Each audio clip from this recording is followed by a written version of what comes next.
My phone cut off on me. But anyway, it's something sort of kind of like that movie, Time Cop, with Jean-Claude Van Damme in it. However, this is different. You start seeing asteroids, you start seeing comets and stuff like that. You start having visions of the future, and you start having you start seeing things colliding with each other. And they're, then you start seeing the same faces and the same auras, the same people being kicked. I'm not the only one that knows all about this, that learns about this.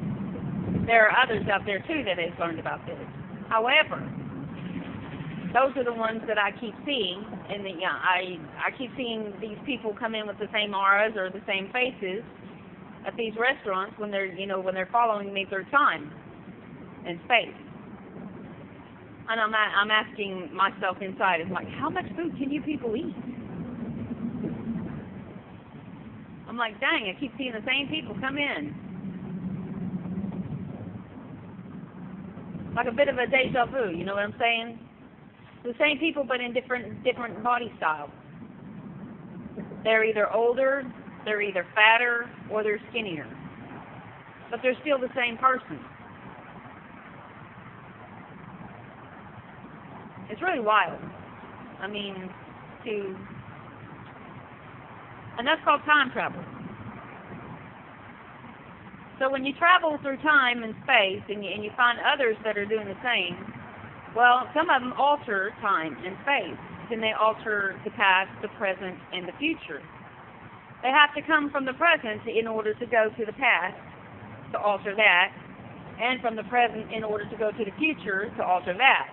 So whenever the present, the past, and the future has been altered, it also alters the present, which also causes a cosmic collision. And so basically, that's what's happening. And this is what I'm trying to, I'm tracking this person or these people through time and space, through the past, the future, and the present. It's kind of like that one person, that same aura that you're always seeing. It's kind of hard to explain.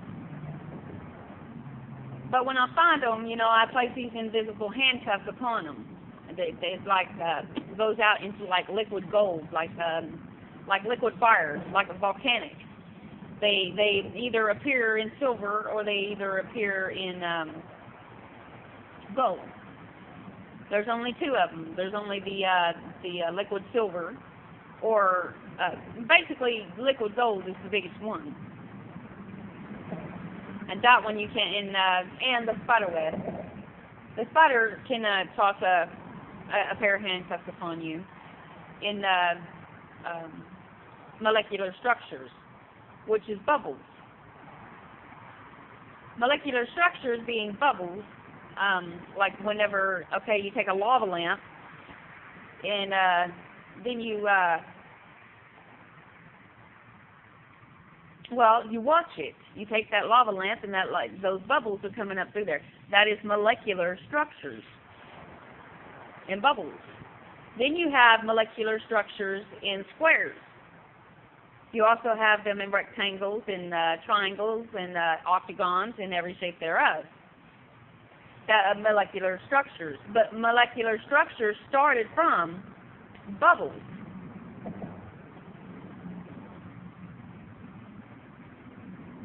See, all the planets are round. We see them as round.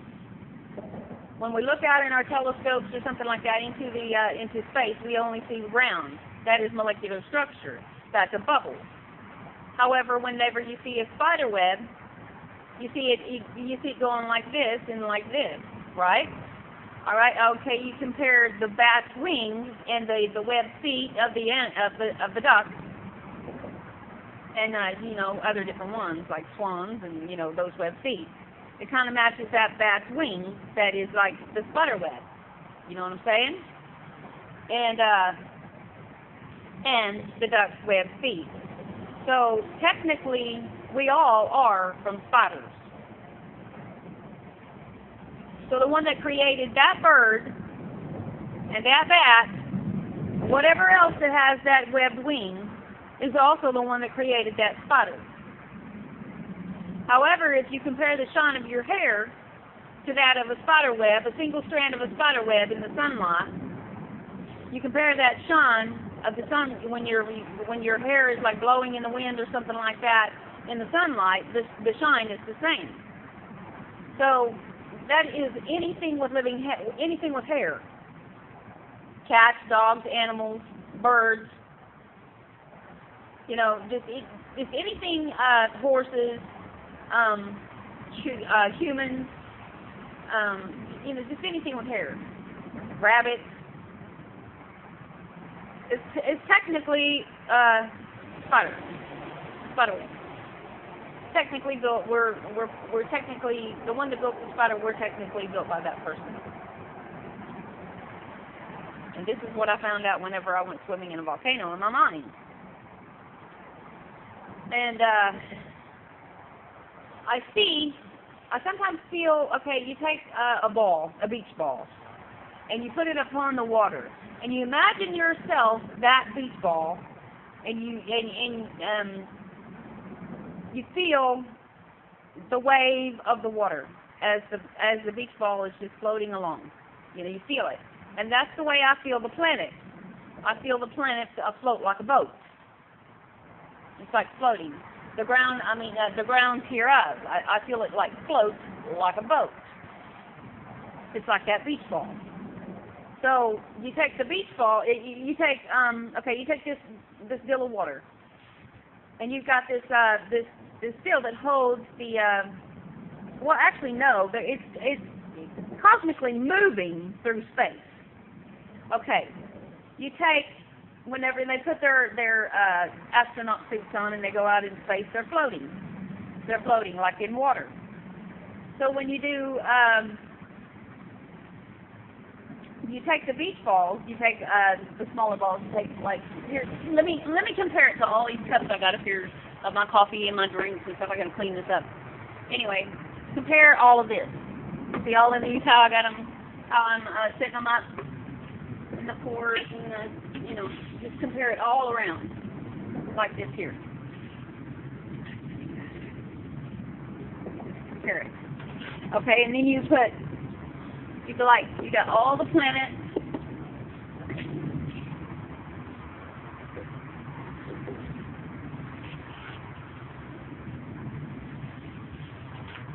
Alright? You got all these planets here, like this. And then you have the center one. Let's say this bag of chips is the center one. Alright? You got the solar sun. Okay, you compare all of that roundness right there. Compare it all. Now, if you take and you look at like you're looking right straight through it or looking above it, if you take this right here and you're like looking at it, and then all of a sudden you're like looking past it, and then you take when you're looking past it and you line it up. And you see like a cosmic collision going on. You see like it's kind of strange. Let me do it again. Let me move this bag of chips over here. Like say the solar sun is out here and the planets are out here. It's just all moved. Alright, so I'm going to take this and I'm going to line it up over here with this cup back here, the smaller one. Alright? Now, but I'm going to do it when I look past it. I'm looking past it. Now look past it, and you take it over here, and you go like this right here, and you line it up. See how that's moving? You just line it up. Now, some people will take it as they line it up like that right there, and then they'll go like this, and it'll knock something over on the other side. It's called,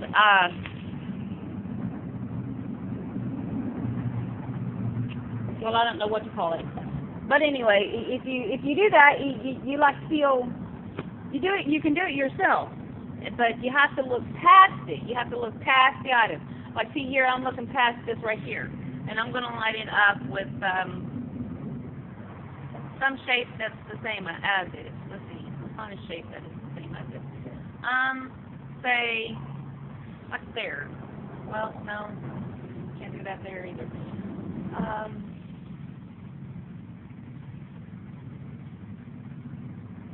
See that shape back there on that bridge? I don't know if you can see it or not, but it's kind of squarish. Looks like a door almost. Right there. We'll try that. Now I'm gonna.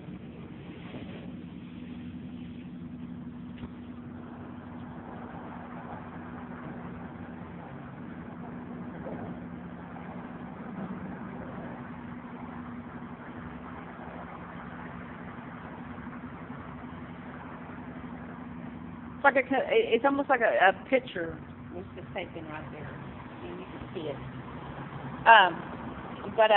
Anyway, this is how many stuff will be at birth, worth by identification card only. If you do that yourself, you'll find cosmic collision, cosmic structures, molecular structures.